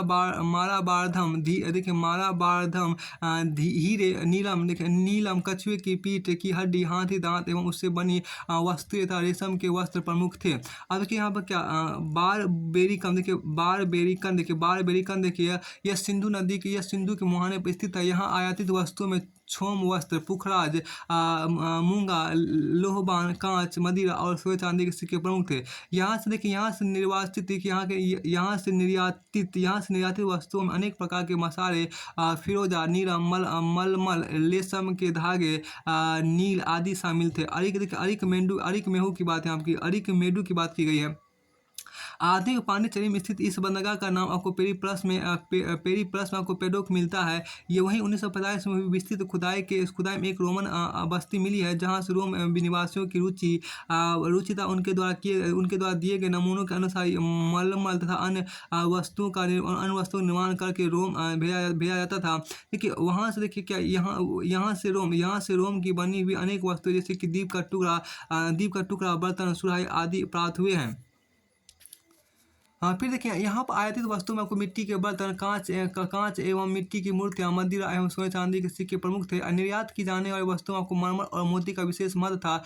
कोलकई देखिए कोलकई जो था यह पांड्यों की बंदरगाह राजधानी था। पेरिप्लस में इसका नाम आपको कालवी मिलता है। यह मोतियों के प्रसिद्ध था। देखिए मुजिरिस क्या होता है। देखिए मुजिरिस यह चेर राज में स्थित था। इसका एक नाम को क्रेगनॉर भी था। यहाँ सोने और चांदी के सिक्के आयात किए जाते थे। निर्यातित वस्तु में हाथी दांत की बनी वस्तुएं, लंका से लाए गए मोती, मसाले, माला बारथम, उबटन, लोहे एवं लकड़ी की बनी वस्तुएं प्रमुख थी। सेमिलिया यहाँ देखिए क्या होता है, सेमिलिया क्या होता है, देखिए सेमिलिया इसका इसका एक नाम को चोल, सेमिलिया इसका एक नाम को चोल है। यह महाराष्ट्र में स्थित था। देखिए सुपार की आधुनिक महाराष्ट्र में स्थित पश्चिमी तट पर प्रसिद्ध बंदरगाह था। सुपार की आधुनिक महाराष्ट्र के स्थित पश्चिमी तट पर प्रसिद्ध बंदरगाह था। नोरा यहाँ देखिए आधुनिक किन्नौर में स्थित, आधुनिक किन्नौर में स्थित नोरा था। वो टिंडिस की बात करते हैं। आधुनिक पूर्णानी में स्थित, देखिए आधुनिक पूर्णानी में स्थित, देखिए आधुनिक पूर्णानी में स्थित टिंडिस हुआ। अब कि मुसूरी या देखिए मुसूरी या मुजीरिस, देखिए मुसीर या मुजरिस, देखिए चे राज्य में स्थित आपको मुसूरी या मुजीरिस था। देखिए नेलसिंडा देखिए आधुनिक आंध्र में स्थित, आधुनिक नेलसिंडा आधुनिक आंध्र प्रदेश में स्थित है। और बंदर ये चे राज्य का बंदरगाह था। बंदर जो था वो चे राज्य का बंदरगाह जगह का नाम है। कमारा जो था वो कावेरी पत्तनम कमारा बोलते थे। कोडा देखिए कोडाक सारा जो इसको घंटा सारा भी बोलते हैं, कोडाक सारा घंटा सारा भी बोलते हैं। ताम्रलिप्ति जो बंगाल, ताम्रलिप्ति आपको बंगाल में स्थित है। देखिए महोत्तर काल में आपको इथोपिया से हाथी दांत और सोना आता था। देखिए यह भारतीय मरमर के लिए बयार भी था। यह भारतीय मरमर के बयार भी था। देखिए सोकोत्रा, देखिए सोकोत्रा का द्वीप आपको, सोकोत्रा का द्वीप सोको देखिए सोकोत्रा का द्वीप आपको डाइस्कोराइटस विनिमय का महत्वपूर्ण बंदरगाह था। भारतीय जलयान चावल, गेहूं, कपड़ा और दासें यहाँ लाते थे। कछुए के पीछे की हड्डी यहाँ से ले जाते थे। कछुए के पीछे की हड्डी मतलब कछुए के पीठ की हड्डी यहाँ से ले जाते थे। चीन में देखिए चीन से व्यापार अत्यंत उन्नत अवस्था में था। चीनी वस्तुओं को चीन पट्ट कहा जाता था। जबकि बांस का नाम आपको कीथक, कीथक या कीचक है। देखिए उधर की बांस का नाम को कीसक, यहाँ पर कीसक या कीवक, यहाँ पर क्या है कि देखिए यहाँ पर चौहा जैसे आपको दिख रहा है कीचक। तो बांस का यहाँ पर एक आपको जो दिखाया गया है, बांस का नाम को क्या था, कीचक। आपको देखिए यहाँ पर कीचक है या कीवक होगा जो भी, कीवक या कीचक पड़ गया था 165 ईस्वी में। यहाँ पर क्या 65 देखिए 65 ईस्वी आपको प्रथम बौद्ध प्रचारक चीन पहुंचे। उन्होंने लोपांग की सुप्रसिद्ध हाइट, देखिए सुप्रसिद्ध हाइट मार्स मोनेस्ट्री की, और मोनेस्ट्री को अपना आवास बनाया। पांडे शासकों के 25 ईस्वी पूर्व में भरोच से रोम को एक देखिए पांडे शासकों ने आपको 25 ईस्वी पूर्व में भरोच से रोम को एक राजदूत वर्ग भेजा। इसमें चीता, तीतर, सर्प, कछुआ, एक भिक्षु तथा भुजाविहीन लड़का शामिल था। यह राजदूत वर्ग 21 ईस्वी पूर्व में यह राजदूत वर्ग, देखिए वह राजदूत वर्ग 21 ईस्वी पूर्व में अगस्टस के दरबार में पहुंचा। रोम वासियों की, देखिए यहाँ पर क्या, रोम वासियों की मसाले की मांग, देखिए रोम वासियों की मसाले की मांग के कारण भारत का दक्षिण पूर्व एशिया से व्यापार का विस्तार हुआ। इसमें भारत के पश्चिमी दक्षिणी तट के पश्चिमी दक्षिणी तट के वणिक समुदाय ने पहल की। देखिए इसमें भारत के पश्चिमी दक्षिणी तट के वणिक समुदाय ने पहल की, और वे जावा, सुमात्रा, मलाया, कंबोडिया तथा बोर्नियो जैसे मसाला पैदा करने वाले देशों में पहुंचे। इस संपूर्ण व्यापार में सबसे अधिक फायदा सातवाहनों को हुआ। अब देखिए इसके बाद ये चैप्टर यहाँ से फिनिश होता है। अगला चैप्टर हम देखते हैं। तो यहाँ पर देखिए ये गुप्त काल को हमें आप देखते हैं। देखिए कुषाणों के पतंग व उत्तर भारत में उनके अनेक छोटे छोटे राज्य उदय हुआ। चैप्टर 10 है गुप्त काल। देखिए कुषाणों के पतंगबाज उत्तर भारत में अनेक छोटे छोटे राज्यों को उदय हुआ। ये राज्य आपको गणतंत्र एवं राजतंत्र विभाजित थे। प्रमुख गणतंत्रों में देखिए आपको अर्जुनायन आपको कहा गया। देखिए प्रमुख गणतंत्र आपको अर्जुनायन मतलब आगरा, जयपुर क्षेत्र, मालव, देखिए यहाँ पर क्या मालव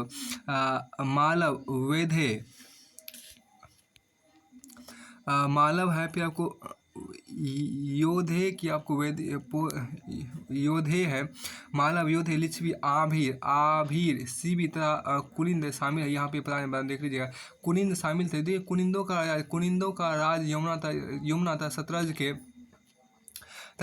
के बीच के भूभाग में स्थित था। इनके सिक्के कुषाण नमूने के ही थे जिन पर शिव की आकृति अंकित थी। प्रमुख राजतंत्रों को नागवंश, मध्य भारत, उत्तर प्रदेश, आभीर, इक्ष्वाकु आदि शामिल थे। ऐसे ही समय मगध में आपको गुप्त राजवंश का उदय हुआ। ये संभवतः कुषाणों के सामंत थे।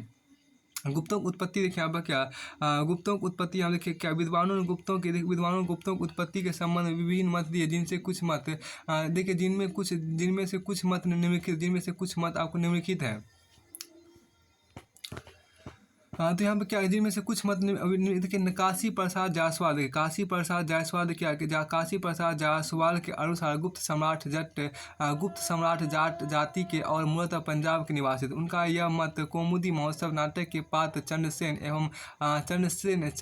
एवं कारसकार कहलाए जाने पर आधारित थे, कारसकार कहलाए जाने पर आधारित है। देखिए जायसवाल के अनुसार वो कारसकार लोग पंजाब के वासी माने जा सकते थे और देखिए पंजाब के वासी माने जा सकते थे। देखिए वानसी देखिए क्या कि आपको यहाँ पे देखिए दंड सेन आपको यहाँ पर है, आपको यहाँ पर क्या दंड सेन है कि चंद्र सेन, यहाँ देखिए इसको थोड़ा सा देख लीजिए एक बार। फिर चंद्र सेन आपको देखिए चंद्र सेन की पहचान, देखिए चंद्र सेन की पहचान वे चंद्रगुप्त प्रथम चंद्रसेन की पहचान वे चंद्रगुप्त प्रथम से करते हैं, परंतु यह मत मान नहीं है। देखिए गौरी शंकर ओझा देखिए यहाँ पर गुप्त, देखिए गौरी शंकर ओझा गुप्तों को क्षत्रिय, देखिए गौरी शंकर ओझा आपको गुप्तों को क्षत्रिय मानते थे और अपने प्रमाण स्वरूप परवर्ती कालीन गुप्तों का अभिलेख प्रस्तुत करते हैं जिनमें गुप्त शासकों को चंद्रवंशी क्षत्रिय कहा गया है। राय चौधरी देखिए, राय चौधरी ने आपको गुप्तों को ब्राह्मण कहा है और गुप्तों के धारण गोत्र को ब्राह्मण शासक पुष्पित शुंग की पट महिषी धारणी से संबंध बताया है। एलन और देखिए क्या एलन और एलेकर गुप्तों को वैश्य मानते थे। स्मृतियों के अनुसार आपके नाम के उत्तरांश में गुप्त शब्द का जोड़ा जाना वैश्यों की विशेषता थी। इसके अतिरिक्त वे गुप्तों के धारण गोत्र पर बल देते थे।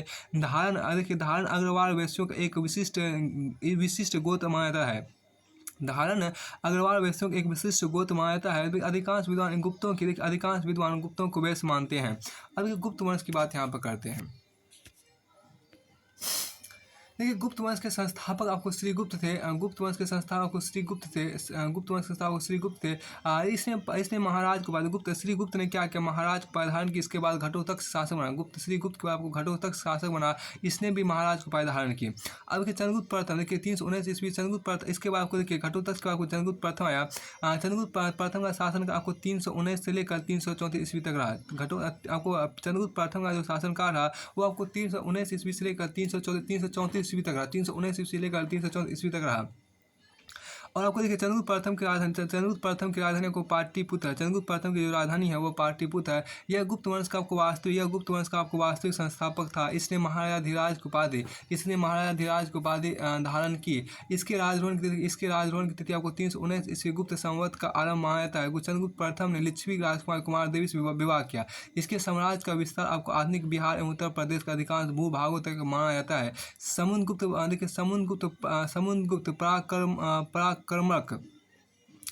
समुद्रगुप्त पराक्रमक इसका आपको समुद्रगुप्त पराक्रमक आपको शासनकाल 365 ईस्वी से लेकर 375 ईस्वी तक रहा। चंद्रगुप्त प्रथम उपरांत देखिए समुद्रगुप्त शासक बना। समुद्रगुप्त के कुछ सिक्कों पर वो काच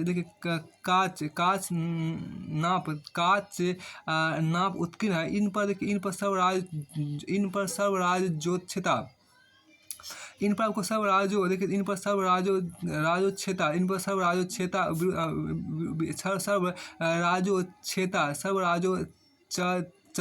विरुद्ध भी मिलता है। इन पर आपको सर्वराज्योच्छतेता विरुद्ध भी मिलता है। अभिलेखों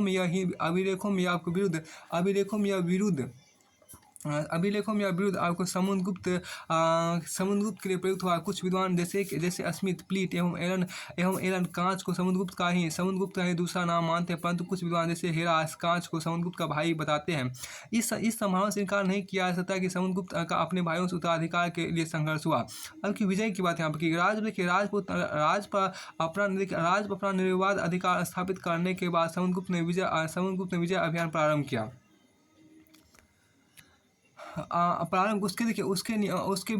उसके विजयों के बारे में जानकारी का प्रमुख स्रोत आपको हरिसेन द्वारा रचित प्रयाग स्तंभ लेख है जो चंपू शैली में लिखा गया है। इससे निम्नलिखित राज्यों के विजय का पता चलता है। पहले देखिए आपको आर्यावर्त की विजय की बात करें। आर्यावर्त के कुल 12 राज्यों के समुद्रगुप्त ने विजय की। यह विजय दो बार देखिए यह विजय 2 बार में इस विषय को अब यहाँ देखिए आर्यावर्त की विजय देखिए आपके आर्यावर्त के कुल 12 राज्यों में 12 राज्यों के समुद्रगुप्त ने विजय की। आर्यावर्त के कुल 12 राज्यों के समुद्रगुप्त ने विजय की। यह विजय दो बार में आपको पूर्ण हुई। पहली बार में 3 राज्यों के, दूसरी बार में 9 राज्यों की विजय की गई। प्रयाग प्रशस्ति देखिए प्रयाग प्रशस्ति में इस विजय को आर्यावर्त राज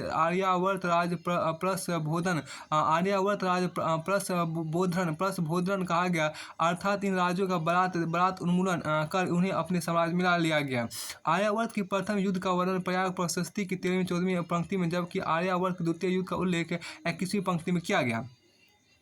फिर देखिए दक्षिणापथ देखिए दक्षिणापथ की विजय देखिए आप दक्षिणापथ का युद्ध आपको प्रयाग प्रशस्ति में 19वीं-20वीं पंक्ति में मिलता है। इस युद्ध में उसने 12 राज्यों को पराजित किया। इन राज्यों के प्रति ग्रहण मोक्षानुग्रह की नीति अपनाई गई, अर्थात विजय के बाद उनके राज्य वापस कर दिए गए। समुद्रगुप्त की दक्षिण विजय को इतिहासकार राय चौधरी ने धर्म विजय की संज्ञा दी। समुद्रगुप्त के दक्षिण विजय को इतिहासकार राय चौधरी ने धर्म विजय की संज्ञा दी। अब गुप्त काल की बात करें, आठवीं राज्यों को विजय देखिए प्रयाग प्रशस्ति की 21वीं पंक्ति में 8वीं राज्यों का उल्लेख है। ये 8वीं राज्य उत्तर प्रदेश के गाजीपुर जिले से लेकर मध्य प्रदेश के जबलपुर जिले तक के वन प्रदेश में फैले हुए थे। इन राज्यों को अपना सेवक बना लिए गए। देखिए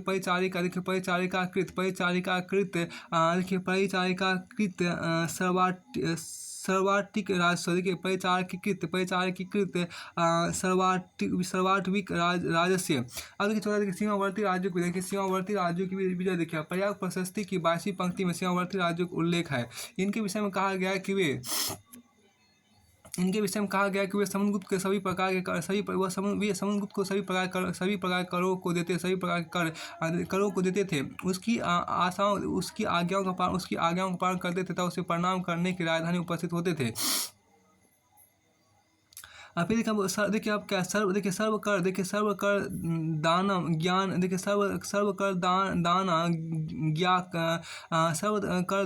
ज्ञा कर परिणामगमन। सर्व कर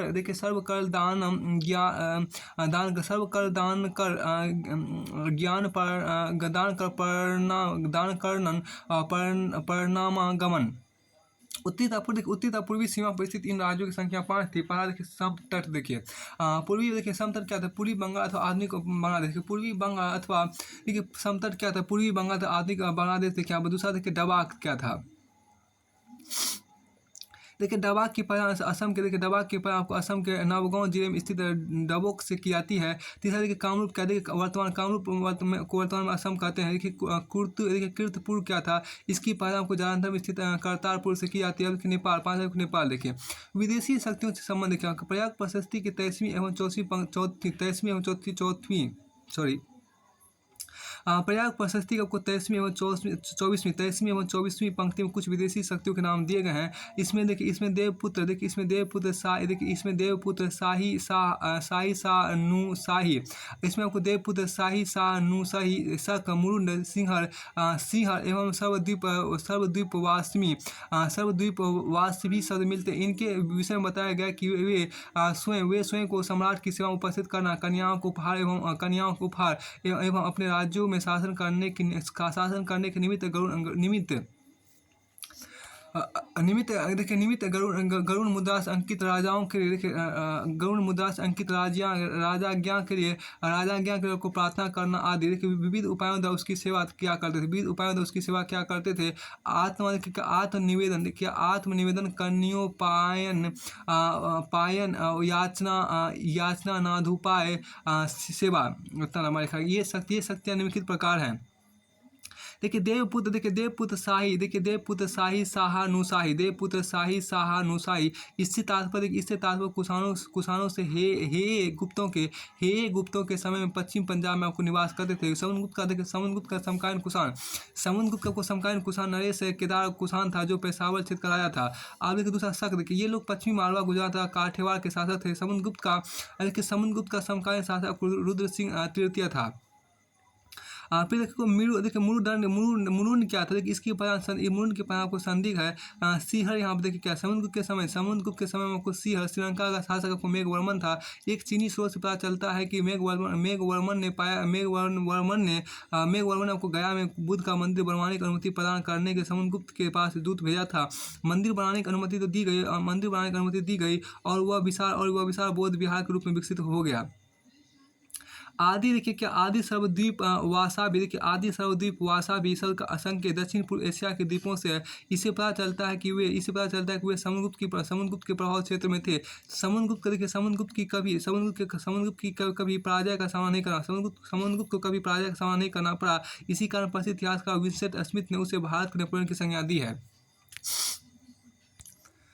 अब देखिए यहाँ पर क्या अश्वमेध यज्ञ की बात यहाँ पर की गई। देखिए अश्वमेध यज्ञ की बात देखिए अपनी विजयों के उपरांत समुद्रगुप्त ने अश्वमेध यज्ञ किया, जो उसके अश्वमेध प्रकार के सिक्कों से स्पष्ट है। इन सिक्कों के मुख्य भाग पर यज्ञ में बंधे हुए घोड़े का चिन्ह एवं पृष्ठ भाग पर राजमहिषी दत्त देवी की आकृति अश्वमेध पराक्रम अंकित है। समुद्रगुप्त ने कविराज को परिधान किया, बिना प्रेमी भी था। उसके दरबार में प्रसिद्ध बौद्ध विद्वान वसुबंधु रहते थे। अब देखिए समुद्रगुप्त के सिक्के की बात देखिए। समुद्रगुप्त की 6 प्रकार की स्वर्ण मुद्राएं प्राप्त है, जो निम्नलिखित हैं। पहला देखिए गरुड़ प्रकार देखिए, इसके मुख्य भाग पर राजा की आकृति गरुड़ ध्वज तथा पृष्ठ भाग पर आपको पराक्रम अंकित है। इस प्रकार के सिक्के नागवंशी राजाओं के ऊपर उसकी विजय के संकेत हैं। अब दूसरा देखिए आपको धनुधारी प्रकार की बात है यहाँ पर। इसके मुख्य भाग पर सम्राट धनुष देखिए धनुधारी प्रकार यहाँ पर देखिए क्या, धनुधारी प्रकार इसके मुख्य भाग पर सम्राट धनुष बाण लिए हुए खड़ा है, तथा पृष्ठ भाग पर उसकी उपाधि अपृत रथ अंकित है। तीसरा देखिए परशु प्रकार यहाँ पर। इसके मुख्य भाग पर बाएं तरफ इसके परशु प्रकार, इसके मुख्य भाग पर बाएं हाथ में परशु धारण किए हुए राजा को चित्र तथा पृष्ठ पर देवी की आकृति तथा उसकी उपाधि कृतांत परशु अंकित है। अब देखिए चौथा अश्वमेध प्रकार यहाँ पर देखिए। ये सिक्के आपको समुद्रगुप्त द्वारा अश्वमेध यज्ञ किए जाने के प्रमाण है। इनके मुख्य भाग पर यज्ञ में बंधे हुए घोड़े का चित्र तथा पृष्ठ भाग पर राजमहिषी दत्त देवी की आकृति के साथ अश्वमेध पराक्रम अंकित है। यहाँ का व्याध हनन प्रकार देखिए। इसके मुख्य भाग पर आपको धनुष बाण से व्याध का आखेट करते हुए राजा की आकृति तथा उसकी उपाधि व्याध पराक्रम अंकित है। पृष्ठ भाग को मकर वाहिनी गंगा की आकृति के साथ राजा समुद्रगुप्त उत्कीर्ण है। इस प्रकार के सिक्के से जहाँ एक और उसका आखेट प्रेम सूचित होता है, तो वहीं दूसरी ओर गंगा घाटी विजय भी इंगित होती है। फिर वीणा वादन प्रकार इस प्रकार के सिक्कों पर वीणा बजाते हुए राजा की आकृति उत्कीर्ण है। इससे उसका संगीत प्रेम आपको सूचित होता है। आगे चंद्रगुप्त द्वितीय विक्रमादित्य का शासन का आपको 375 ईस्वी से लेकर 415 ईस्वी तक रहा। देखिए यहाँ पर चंद्रगुप्त द्वितीय विक्रमादित्य का शासन का आपको 375 ईस्वी से लेकर 415 ईस्वी तक रहा। देखिए अन्य नाम यहाँ देखिए क्या, देवराज या देवगुप्त देखिए। चंद्रगुप्त द्वितीय को विक्रमांक या विक्रमादित्य कहा जाता था। इसकी माता का नाम विक्रमादित्य की माता का नाम दत्त देवी था। इसका काल गुप्त काल का स्वर्ण युग मान्यता है। देखिए रामगुप्त की ऐतिहासिकता विशाल दत्त देवी चंद्रगुप्तम नामक नाटक में चंद्रगुप्त विक्रमादित्य से पूर्व रामगुप्त का गुप्त शासक के रूप में वर्णन किया गया। इसके अनुसार शको के आक्रमणकारों को इसके अनुसार शकों के आक्रमणकारों को रामगुप्त ने अपनी पत्नी ध्रुव देवी को शकों को सौंपकर शांति स्थापित करने का विचार किया। इसे क्षुब्ध होकर रामगुप्त के छोटे भाई चंद्रगुप्त ने ध्रुव देवी का वेश बनाकर शकराज की हत्या कर दी। इसीलिए क्षुब्ध होकर रामगुप्त के छोटे भाई चंद्रगुप्त ने ध्रुव देवी का वेश बनाकर शकराज की हत्या कर दी। इसके उपरांत उसने रामगुप्त की भी हत्या कर ध्रुव देवी से विवाह कर लिया। इस घटना का उल्लेख गुप्त अभिलेखों में नहीं हुआ है। परंतु इसका वर्णन अनेक परवर्ती अंशों तो जैसे बाण के हर्ष सहित राजशेखर के काव्य मीमांसा राष्ट्रकूट अमोघ वर्ष के शक संवत 795 ईस्वी के संजान ताम्रपत्र और गोविंद चतुर्थ के सांगली एवं खामबाद ताम्रपत्र में मिलता है। सरहद क्या मिलता है। देखिए यहाँ पर क्या रामगुप्त के कुछ सिक्के, देखिए रामगुप्त के कुछ सिक्के विदिशा एवं उदयगिरी से भी प्राप्त हुए हैं। देखिए रामगुप्त के कुछ सिक्के आपको विदिशा एवं उदयगिरी से भी प्राप्त हुए हैं। इन सब प्रमाणों के आधार पर रामगुप्त की ऐतिहासिकता स्वीकार की जाती है। वैवाहिक संबंध की बात करते हैं। चंद्रगुप्त विक्रमादित्य ने वैवाहिक संबंधों और विजयों द्वारा अपने साम्राज्य की सीमा बढ़ाई। उसने निम्नलिखित राजवंशों में वैवाहिक संबंध स्थापित किए। पहला देखिए यहाँ पर नागवंश की बात यहाँ पर है। देखिए नागवंश यह राजवंश आपको मथुरा, अहिछत्र, पद्मावती आदि क्षेत्र में स्थित था। विक्रमादित्य आपको नाग राजकुमारी कुबेर नागा से विवाह किया। उससे एक कन्या प्रभावती गुप्ता का उत्पन्न हुई। फिर देखिए अब दूसरा देखिए वाकाटक लोग आपको आधुनिक महाराष्ट्र प्रांत में शासन करते थे। वाकाटकों का सहयोग प्राप्त करने के चंद्रगुप्त ने अपनी पुत्री प्रभावती गुप्ता का विवाह वाकाटक नरेश रुद्रसेन द्वितीय के साथ किया। वाकाटकों तथा गुप्तों की समित शक्ति ने शकों का उन्मूलन कर डाला।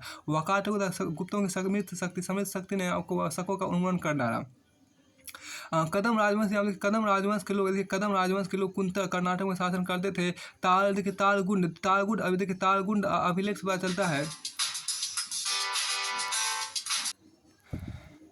देखिए यहाँ पर क्या इसमें जो आपको कहा गया इसमें क्या कदम राजवंश देखिए यहाँ पर कदम राजवंश के लोग आपको कुंतल कर्नाटक में शासन करते थे। इसमें आपको फिर से देखिए क्या कि मतलब चंद्रगुप्त मौर्य ने इसमें एक बार फिर देखिए वाकाटक लोग आपको आधुनिक महाराष्ट्र प्रांत में शासन करते थे। वाकाटकों का सहयोग प्राप्त करने के चंद्रगुप्त ने अपनी पुत्री प्रभावती गुप्ता का विवाह वाकाटक नरेश रुद्रसेन द्वितीय के साथ कर दिया। वाकाटकों तथा गुप्तों की समित शक्ति ने शकों का उन्मूलन कर डाला। अब कदम राजवंश देखिए क्या कदम राजवंश के लोग आपको कुंतल कर्नाटक में शासन करते थे। तालगुंड अभिलेख से पता चलता है कि इस वंश के एक शासक काकुत्स वर्मन अपनी एक पुत्री का विवाह चंद्रगुप्त द्वितीय के पुत्र कुमारगुप्त प्रथम से कर दिया। इन वैवाहिक संबंधों के फलस्वरूप विक्रमादित्य की ख्याति दूर तक फैल गई। विजयी की बात यहाँ पर की गई है। देखिए दक्षिण दिल्ली में आपको मेहौरी स्थित लोह स्तंभ में चंद्र नामक शासक की विजयों का उल्लेख है। इस चंद्र की पहचान चंद्रगुप्त द्वितीय से की जाती है। इस लेख में राजा चंद्र के द्वारा सप्त सिंधु पार कर बाहलिकों के विरुद्ध और पूर्व में बंग शासकों के विरुद्ध विजय का वर्णन किया गया है। बंग की पहचान बंगाल था। बाहुलिकों की पहचान बलख से की जाती है। तो बंग की पहचान आपको बंगाल था। बाहलिकों की पहचान आपको बलख से की जाती है। अब के शक विजय देखिए चंद्रगुप्त द्वितीय ने आपको उज्जैनी के अंतिम शासक रुद्र सिंह तृतीय को 409 ईस्वी में पराजित किया। देखिए यहाँ पर क्या किस्सा को देखिए यहाँ पर चंद्रगुप्त द्वितीय ने उज्जैनी के अंतिम शासक रुद्र सिंह तृतीय को 409 ईस्वी में पराजित किया। इस विजय के उपलक्ष्य में उसने मालवा क्षेत्र में व्याघ्र शैली के चांदी के सिक्के चलाए। ये सिक्के उसकी शकों पर विजय के सूचक हैं। अब यहाँ पर क्या नवरत्न की बात यहाँ पर की गई है। देखिए नवरत्न क्या देखिए चंद्रगुप्त विक्रमादित्य के दरबार में चंद्रगुप्त विक्रमादित्य के दरबार में 9 विद्वानों की एक मंडली निवास करते थे जिसे नवरत्न कहा गया। देखिए इसमें कालिदास, धनवंतरी, वराहमिहिर, अमर सिंह, छपनक, शंकु, बेताल भट्ट, घट्टकल्प, वरलुचि जैसे विद्वान थे। ये नवरत्न को संभवतः उज्जैन दरबार को सुशोभित करते थे जो विक्रमादित्य की दूसरी राजधानी थी। अब देखिए फाहियान की बात यहाँ पर की। फाहियान जो था फाहियान का आपको शासन काल कब से कब तक फाहियान का जो जीवन काल रहा वह 399 से लेकर 400 ईस्वी तक उसका आपको यहाँ पर रहा। अब यहाँ क्या कि इसमें बुक जो था वो फा कुची लिखा था। अब यहाँ देखिए चंद्रगुप्त द्वितीय काल में चीनी यात्री फाहियान भाषा चीनी भाषा में कि फा का अर्थ होता है धर्म और हियान का अर्थ होता है आचार्य। देखिए हियान का अर्थ है आचार्य, अतः फाहियान नाम से तात्पर्य है कि धर्म आचार्य। देखिए फाहियान के बाल काल का नाम आपको कुर्ड था। उसके द्वारा छोड़ा गया भ्रमण वृत्तांत चंद्रगुप्त कालीन भारत की सांस्कृतिक दशा का सुंदर चित्र निरूपण करता है। यद्यपि उसने समकालीन शासक का नामोल्लेख नहीं किया है। फाहियान ने बौद्ध ग्रंथों का देखिए फाहियान ने बौद्ध ग्रंथों का अध्ययन द्वारा प्रमुख बौद्ध स्थानों को देखने की लालसा से भारत की यात्रा प्रारंभ की। चंगन से लेकर सर्वप्रथम वह शान पहुंचा। यहाँ हीनयान मत के देखिए यहाँ हीनयान मत के आपको लगभग 4000 भिक्षु निवास करते थे। तत्पश्चात उसने कर शहर खोतान तथा कासगढ़ की यात्रा की। खोतान के प्रसिद्ध गोमती विहार में खोतान के प्रसिद्ध गोमती विहार में महायान संप्रदाय के लगभग 10,000 भिक्षु निवास करते थे। इसके बाद देखिए सिंधु नदी पार कर उसने उद्यान, गांधार, तक्षशिला, पेशावर आदि स्थानों का भ्रमण किया। यहाँ से चलकर वह नगरहार पहुँचा। इसके बाद वो अफगानिस्तान गया, जहाँ उसने हीनयान तथा महायान देखिए इसके बाद वो अफगानिस्तान गया, जहाँ उसने हीनयान तथा महायान दोनों संप्रदाय के लगभग 3000 भिक्षु देखे। यहाँ से पूर्व की ओर सिंधु पार करके वह पंजाब पहुंचा। पंजाब के बाद मध्य देश, मिडिल किंगडम का व्यापक भ्रमण किया। इसी मध्य देश का उसने वर्णन किया। उसके प्रमुख वर्णन निम्नलिखित है, जिसमें पढ़ा देखिए मध्य देश ब्राह्मणों का देश था, जहाँ लोग सुखी और संपन्न थे। दूसरा देखिए यहाँ मृत्यु दंड नहीं दिया जाता था, केवल आर्थिक दंड परिचित थे। बार बार राजद्रोह के अपराध में केवल दाहिना हाथ काट लिया जाता था। तीसरा देखिए मध्य देश के लोग ना तो किसी जीवित प्राणी की हत्या करते थे और ना ही मांस, मदिरा, प्याज, लहसुन आदि का प्रयोग करते थे। केवल चांडा इसके अपवाद थे तथा समाज से बहिष्कृत थे। इस प्रकार चांडों का विस्तृत वर्णन करने वाला फाहियान पढ़ा विदेशी यात्री था। अब चौथा देखिए मध्य देश के लोग अब सुअर अथवा पक्षियों को नहीं पालते थे। मध्य देश के लोग आपको सुअर अथवा पक्षियों को नहीं पालते तथा पशुओं का व्यापार भी नहीं करते थे। अब पाँच देखिए बाजारों में आपको बुचर खाने तथा मदिरालय नहीं था। बाजारों में आपको बुचर खाने तथा मदिरालय नहीं थे। मध्य देश के लोग क्रय विक्रय में कौड़ियों का प्रयोग करते थे। मध्य देश में ब्राह्मण धर्म का ही बोलबाला था। फिर आगे यहाँ पर कहा गया गुप्त काल की बात देखिए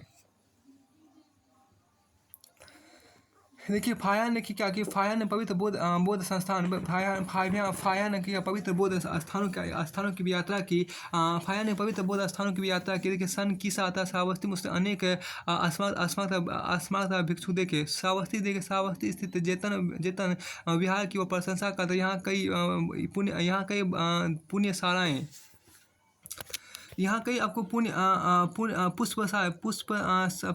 पुण्यशालाएँ आपको यहाँ पर हैं। यहाँ कई आपको पुण्यशालाएँ भी थी, जहाँ यात्रियों में भिक्षुओं को मुक्त भोजन दिया जाता था। फाहियान ने कपिल वस्तुतः वैशाली की यात्रा की।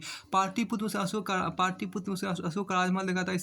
इससे इतना प्रभावित हुआ कि उसने उसे देवताओं द्वारा निर्मित बताया। देखिए पाटलिपुत्र से अशोक का राजमहल देखा था। इससे इतना प्रभावित हुआ कि उसे देवताओं द्वारा निर्मित बताया। यहाँ देखिए यहाँ हीनयानों तथा महायानियों के अलग अलग मठ थे। इसके बाद फाहियान ने नालंदा, राजगीर तथा बोधगया की यात्रा की। यहाँ से वह पुनः पाटलिपुत्र लौटा था। वाराणसी पहुंचा, जहाँ उसने सारनाथ स्थित मृगवन तथा 2 विहार देखे।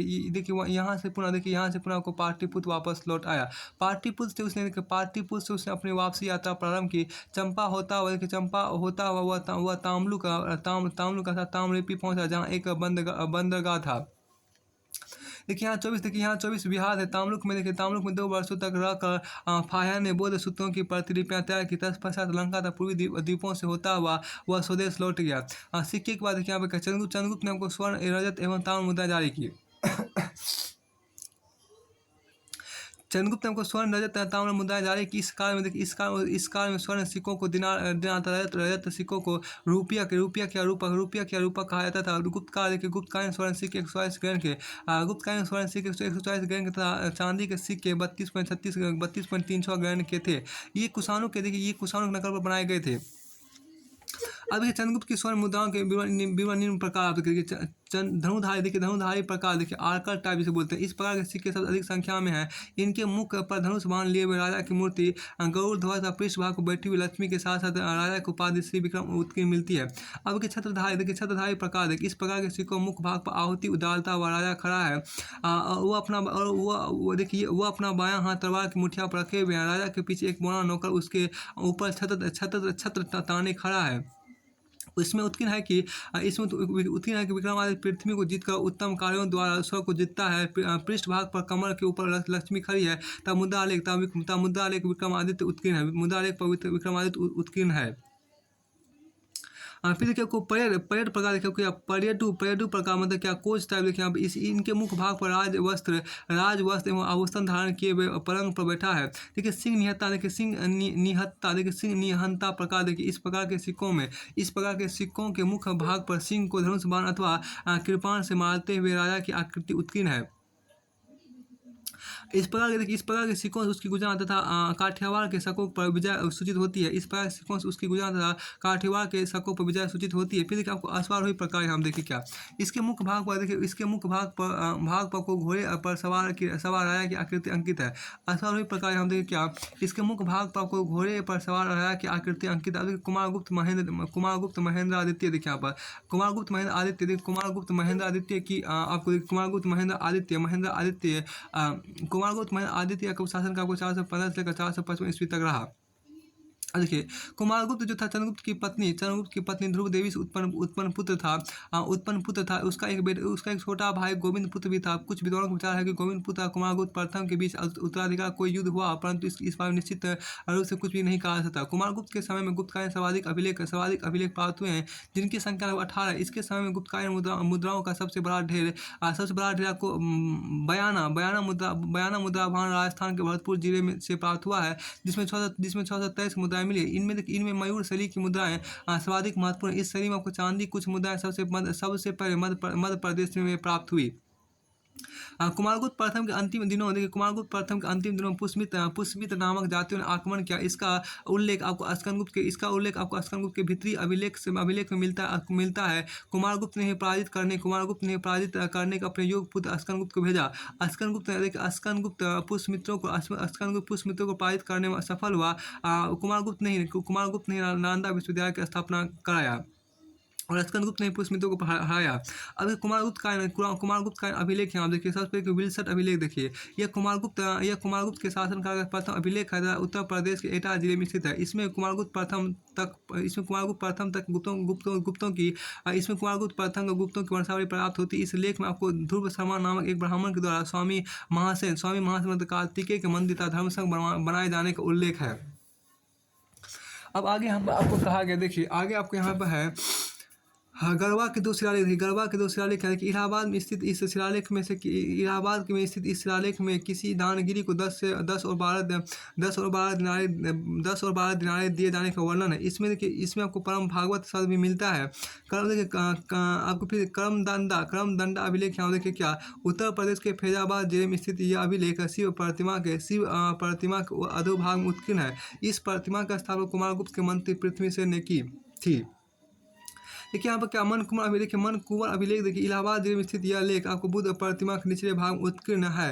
देखिए यहाँ पर इलाहाबाद जिले में स्थित यह लेख देखिए यह लेख आपको बुद्ध प्रतिमा के निचले भाग में उत्कीर्ण है। इस मूर्ति का स्थान बुद्ध सहित नामक बौद्ध भिक्षु द्वारा करवाई गई थी।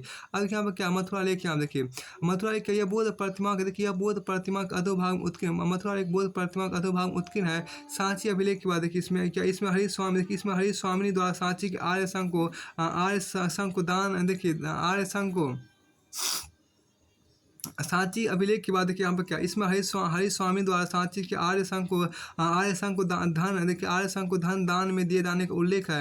यहाँ देखिए क्या उदयगिरी गुहा लेख में यह जैन अभिलेख है। देखिए यह जैन अभिलेख इसमें शंकर नामक व्यक्ति द्वारा इस स्थान को पार्श्वनाथ की मूर्तियाँ स्थापित किए जाने का विवरण है। तुमेन अभिलेख देखिए क्या यह मध्य प्रदेश के ग्वालियर जिले में स्थित है। इसमें कुमारगुप्त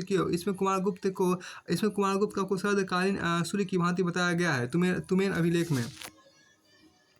अब के बंगाल से प्राप्त अभिलेख में बंगाल के 3 स्थानों से कुमारगुप्त कालीन ताम्रपत्र प्राप्त होते हैं। देखिए पाद आपको आपको धन दे ताम्रपत्र आपके यहाँ पर है। 1 मिनट हाँ धन दे ही आपको है धनदे ताम्रपत्र है। देखिए ये आधुनिक बांग्लादेश के राजशाही जिले में स्थित है। इसमें आपको वराह स्वामीन नामक एक ब्राह्मण को भूमिदान दिए जाने का वर्णन है। अब देखिए आप आगे हैं कि दामोदरपुर ताम्रपत्र देखिए दामोदरपुर ताम्रपत्र क्या यह बांग्लादेश के दीनाजपुर जिले में स्थित है। यह ताम्रपत्र देखिए इस ताम्रपत्र में उसकी शासन व्यवस्था प्रकाश पड़ता है। इस प्रदेश को पुंडवर्मन कहा गया है। यहाँ का शासक आपको चिरादत्त था। यहाँ का शासक आपको चिरादत्त था। फिर देखिए क्या तीसरा आपको बेग्राम ताम्रपत्र देखिए क्या है, यह बांग्लादेश के बोगरा, देखिए यह बांग्लादेश के बोगरा जिले में स्थित है। यह गोविंद स्वामी के मंदिर के निर्वाह के लिए भूमि दान में दिए जाने का वर्णन करता है। अब देखिए सिक्के की बात करते हैं। कुमारगुप्त ने स्वर्ण रजत ताम्र मुद्रा जारी की। कुमारगुप्त ने स्वर्ण रजत ताम्र मुद्रा जारी की। मध्य भारत में देखिए, मध्य भारत में रजत सिक्कों का प्रचलन इसी काल में हुआ। इसकी कुछ प्रमुख मुद्राएं निम्नलिखित है। देखिए मयूर प्रकार की मुद्रा, देखिए मयूर प्रकार की मुद्रा, देखिए यहाँ पर इस प्रकार की मुद्रा के मुख्य भाग पर मयूर को खिलाते हुए राजा की आकृति तथा पृष्ठ भाग पर मयूर पर आसीन कार्तिकेय की आकृति उत्कीर्ण है। अश्मेध प्रकार की मुद्रा, देखिए यहाँ पर अश्मेध प्रकार की मुद्रा, हम देखिए अश्मेध प्रकार के सिक्कों से कुमारगुप्त के अश्मेध यज्ञ करने का पता चलता है। इसके अतिरिक्त आपको देखिए इसके अतिरिक्त व्याध निहंता, इसके अतिरिक्त को व्याध निहंता प्रकार, अश्वारोही प्रकार, धनुधारी प्रकार, गजारोही प्रकार एवं कार्तिकेय प्रकार की मुद्राएं भी प्राप्त हुई है। अब अस्कनगुप्त क्रमादित्य का शासनकाल आपको 455 से 467 ईस्वी तक रहा। अस्कनगुप्त क्रमादित्य का शासन को 455 से ईस्वी से लेकर 467 ईस्वी तक रहा। देखिए आप अस्कनगुप्त के समय में मध्य एशिया के हुनों ने आक्रमण किया, परंतु हुन पराजित हुए। हाँ, अस्कनगुप्त के समय आपको मध्य एशिया के हुनों ने आक्रमण किया, परंतु हुन पराजित हुए। देखिए हुनों पर अस्कनगुप्त की सफलता का गुणगान इसके जूनागढ़ अभिलेख तथा भित्ति स्तंभ लेख में प्राप्त होता है। हुन मध्य एशिया की एक बर्बर जाति थी। इनका प्रथम आक्रमण अस्कनगुप्त के समय में हुआ। इनका नेता को खुशनवाज था। अस्कनगुप्त और हुनों के बीच युद्ध का वर्णन भित्ति स्तंभ लेख में हुआ है। देखिए हुनों का दोबारा आक्रमण तोड़मान के नेतृत्व में हुआ। हुनों का दोबारा आक्रमण को तोड़मान के नेतृत्व में हुआ। उसने चंद्रभागा नदी के तट पर